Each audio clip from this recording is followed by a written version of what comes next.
You know that shot in the intro with a ton of stuff going on? Well, you can see the smile sign for like 5 frames, in the correct spot no less. I haven't seen Inception, but I know this BOOM is always associated with that movie. They do it a lot in this trailer, which is definitely parodying movie trailers that just use really loud music to get people's attention when the actual content of the trailer might not be that interesting. Incidentally, have any of you seen that trailer for the new Superman movie? This robot always reminds me of the giant robot in The Incredibles, though now that I look at them side by side, maybe I'm grasping at straws. Oh, they actually did use 3D graphics in this episode. Incidentally, for the 3D text that says 3D. 3D, 3D. It's February. I really like how this guy enunciates the first R in February. Nobody does that. Some people don't even write the first R in February. I bet half of you watching didn't even know February has 2 R's. Another rare Stephen I thing where it's not a star. This one's entirely unique. It's like a sparkler burning out. I just hope it stays faithful to the book. I used to find this weird that something like Dogcopter was based on a book, but, like, we have a Dogman movie now. That's basically the closest thing we have in real life. We've had a few instances of the gems posing when they get out of the warp, but this one takes the cake. Look at Amethyst. She's even standing on her tiptoes. Do you think they knew that Connie would be there, so they did this on purpose to show off? Amethyst can fly through the power of shapeshifting. This isn't the first time she does this, but it sure is the least significant use of it. We got our own snacks. That's a ton of snacks to be smuggling into the theater. A whole bucket of cheese balls, goddamn. And these soda cans are based on a real apple soda from Taiwan, which I really want to try, and I was going to for this video, but I couldn't find them anywhere near me, even the Asian grocery store near where I live. Speaking of which, how are we getting to the theater? It's kind of far.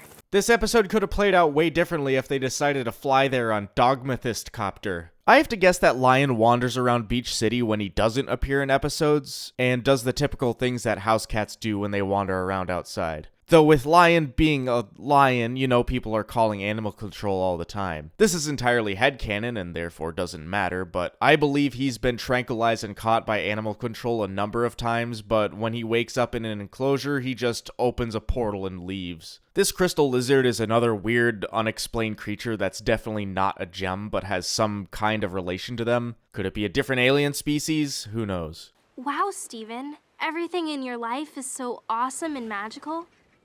The most exciting thing in my life is tennis practice. That's the weakest line read we've had in a long time. Damn. Connie usually has great line reads, so this one really sticks out in a bad way. Lion isn't trained very well, but I'm not trained very well either, so we're... That's some really fucking specific language that Lion actually understands. It's totally contrived whether he understands or chooses to listen to Steven. Now that I think about it, Lion really is a magic MacGuffin. His magic doesn't follow the same rules as gem magic, so the show can use it in any way it wants to move the plot along. Lion has my favorite character music in the whole show. Well, aside from one of the fusion themes. I'll talk about it when I get to that episode. Lion's water walking power is only in this episode and never seen again. His portal power is used quite a lot, and is one of those things that moves the plot forward in a handful of episodes, including later in this one. Lion's ability to teleport kinda does go against everything I said was good about warp pads. His portal is ridiculously overpowered. It can go huge distances and is incredibly accurate. They go to the goddamn moon in a later episode. And not just the surface of the moon, they go to the exact moon base they were shooting for. The only thing limiting this ability is the writers themselves, making Lion only do anything in certain episodes. Again, Magic MacGuffin. Where is any light coming from in this cave? Here's some more rose quartz symbols on the pedestal. I don't know if new viewers would start recognizing it quite yet, but it's definitely being shown more and more on purpose, because eventually the show is going to need people to recognize it at a glance. What if he brought you here for a reason? God, Connie's been reading too many books. That line is such an overdone cliche and it bugs the hell out of me. Same with any time a character says, "You're gonna want to see this." It doesn't detract from the episode at all, but it takes me out of it. It reminds me that I'm watching a show. Man, that's really stuck on good.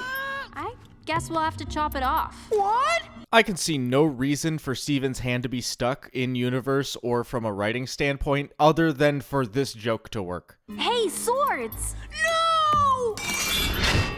Also, I didn't realize on the first few times watching this episode that the armory was reacting to what Steven was thinking. It presented the swords because they were going to cut his arm off. I may just be stupid, I don't know. We're entering headcanon or even fanfiction territory again, but I always associated these sets of armor with the gem shards and living armor that Pearl talked about all the way back in Frybo. And where were these when they were desperately trying to find a light cannon back in episode 2? You got 3 for the price of 1 here. Yeah, this is Rose Quartz's Batcave. Also, this penny calls the immediate timeline into question. What year does this show take place? Steven is what, 11, 12? This penny design wasn't used until 2010, so Steven must have been born sometime after that, meaning it's entirely possible this show takes place in the current year of 2025. Unless you're gonna fall for that alternate universe excuse, or it's just a cartoon, you're looking into it too much excuse. And to that I say, do you know where you are? This is 2 episodes in a row where something designed for training is hell-bent on killing whoever's using it. Hologram Pearl was actually successful last episode, and this thing gets pretty fucking aggressive. Why didn't the gems give these things fail-safes or emergency stop buttons?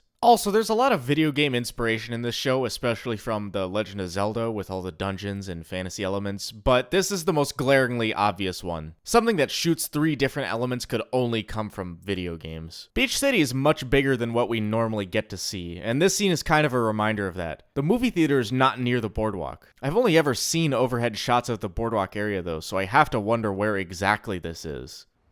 Connie, here, I have something for that. Sorry. They're not that cold. These are burns, right? Like burns from fire? How is Connie gonna explain burns to her mom? Hot, greasy popcorn?